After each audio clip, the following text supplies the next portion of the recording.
Hello and welcome to another version of The Lightest and Best, where we look at the lightest and best offerings from a variety of knife manufacturers. Today we're looking at a Benchmade offering, the 940 Osborn. And actually it's the 940-1 Osborn because this one is in carbon fiber. Benchmade is a company based out of Oregon City, Oregon.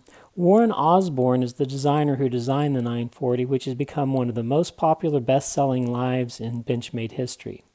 Osborn also designed the 943, which is the same handle as the 940 but in a clip point blade, the Proxy, the Contigo, the Barrage and Mini Barrage, the Volley, the Rift, the Apparition, and the Emissary.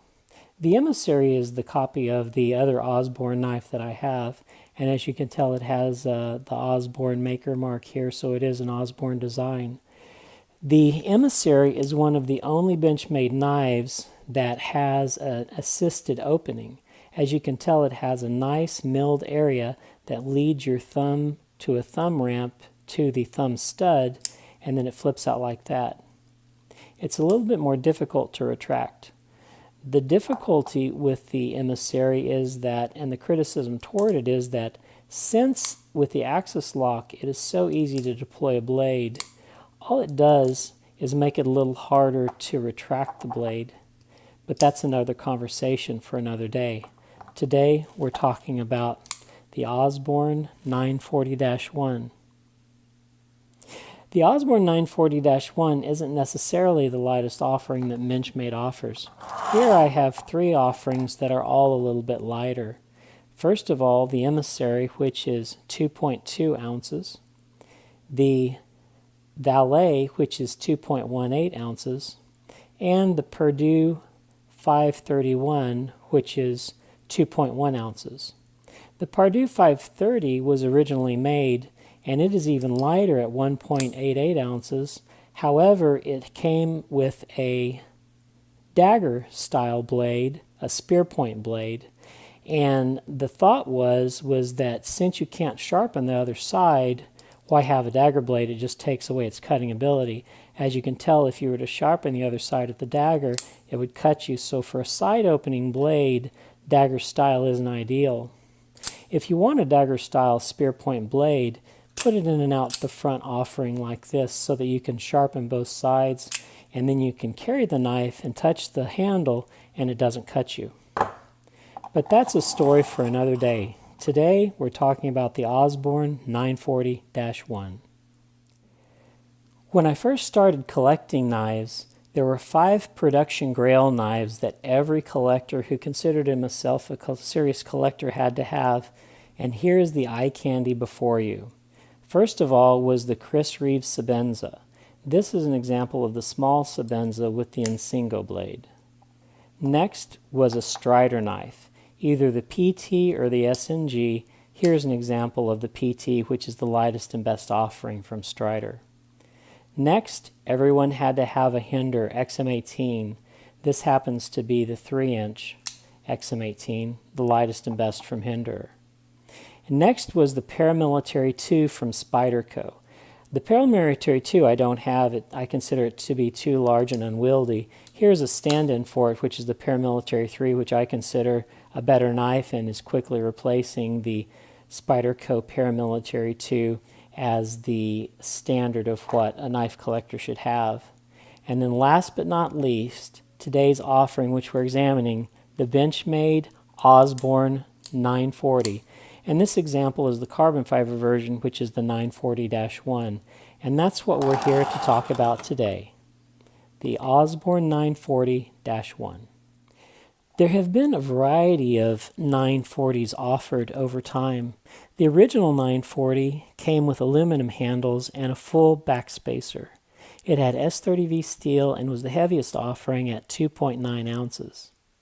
There was also made a 940-2, which had G10 scale handles. It had the same S30V steel, but was lighter at 2.65 ounces because instead of a backspacer, it used standoffs. It had green standoffs. The one we're looking at today is the 940-1, which is the lightest and best of all the 940s. It's made of carbon fiber, has an upgraded steel. It has S9 EV steel, and weighs a svelte 2.44 ounces, a full half ounce lighter than the original aluminum 940 with a full backspacer. It has standoffs too, but as you can tell, these are blue standoffs. And just this month, May of 2017, Benchmade came out with yet another model of the 940, the 940-1701, which is black G10 and red translucent C-Tech with red barrel spacers. It has CPM 20 CV steel and only weighs a little bit more than the full carbon fiber version, which is 2.49 ounces. It's a Going Gear exclusive and costs $240. Let's talk about the knife specifications. The blade length is 3.4 inches. The handle length is 4.47 inches, giving a total knife length of 7.78 inches. The weight of the knife is a svelte 2.44 ounces. Let's compare that with the Mini Griptilian, another Benchmade offering. Realize that the 940 and the Mini Griptilian have the same axis lock, and the 940 has a longer blade. The Mini Griptilian has a blade that is half an inch shorter at 2.91 inches. However, their weight is half an ounce lighter for the longer, larger 940. It's 2.44 ounces compared to the more heavy 2.86 ounces of the Mini Griptilian. Let's compare the knife in size with some other knives. Starting out with the Alamic Wayfarer 24/7, it's about the same size as that. And then we have the Pardue 531, which is a little bit smaller. In comparison with the Browse Insight, it's approximately the same size. Looking at the Millet Max Evolution, the Max Evolution is a little bit larger. Concerning the blade has a Stonewash S9 EV blade. It has a reverse Tonto with a flat grind, which is high. The reverse Tonto is designed to leave a strong tip. They took some weight out of the blade by taking some metal out proximally, but by the time you get to the tip, it's nice and thick, and the abrupt downturn leaves a steel strong tip. There's no jimping on the back of the spine, but there is jimping on the distal end of the handle, both on the forefinger and on the thumb. And this is where your forefinger and thumb naturally fall whenever you grip the knife, so you have a good purchase on the knife. The method of deployment of the knife is by thumb stud. However, with the axis lock, like with all axis locks, you can just pull back on the axis lock and flip it out with an easy flick of the wrist and retract it in the same manner. The handle is made of carbon fiber and has steel liners that extend approximately 2/3 of the length of the blade. These steel liners have some skeletonization. One of the criticisms I have of the knife is that the screws that affix the steel liners, and the carbon fiber is milled, by the way, so that the steel liners fit flush with the knife, but the screws that they use are a little bit too long and come into the interior of the blade and could fall into the path of the blade. The pivot of the knife is run on phosphobron washers. The lock of the knife, as I've mentioned, is an axis lock, which closes with a free fall when the lock is disengaged. Looking at the axis lock, you see the blade tang rotates, and then whenever you release the axis lock, the bar of the axis lock obstructs the blade so it can't rotate. Whenever you pull the buttons back and move the bar out of the way, the blade is allowed to rotate freely. The axis lock is one of the strongest locks in the industry. That and the back lock of the Spyderco, for example, the knife handle and blade will break before the lock will fail. The pocket clip is a surface-mounted spring clip. It is right or left hand carry, tip up only. It has a good ramp and fits into the pocket easily. The ergonomics on the knife are great. They didn't overthink it. It's just a place for your fingers to go on the handle, and as I've mentioned, there's jimping on the interior liner so that you get a little better purchase.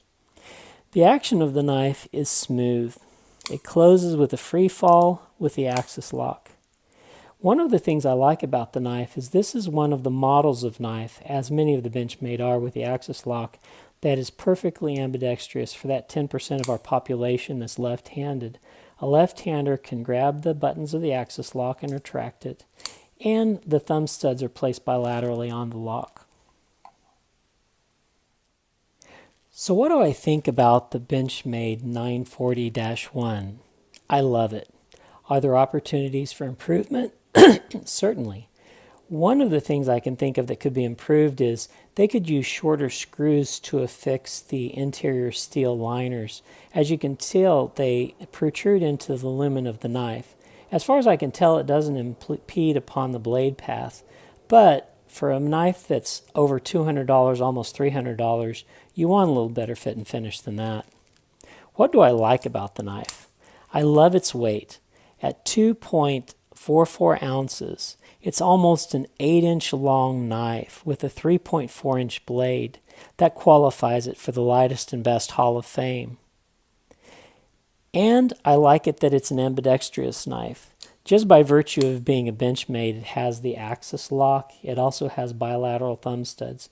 So they want to include that marginalized 10% of culture that's left-handed. Thanks, Benchmade. And it's beautiful. It's got this interesting blade shape, the reverse tanto, and it has a beautiful carbon fiber scale with the faux bolsters and a pop of color with the blue standoffs. Zero tolerance did a pop of color too on their pure black knife, the 0450 carbon fiber. They put a little pop of green. And I think a pop of color, red, green, blue, in an otherwise purely plain, dull carbon fiber black knife really sets it apart. I also love the history of the 940. It's been around a long time and has stood the test of time and has become a Grail knife. So, if you're looking for an industry standard production Grail knife made from quality materials like carbon fiber and S90V super steel, with an interesting blade shape that yields itself to tip strength, and you have large hands and would like an almost 8-inch knife, then I think the Benchmade 940-1 would be the perfect knife for you. Thanks for watching, like and subscribe, and we'll see you on the next lightest and best video.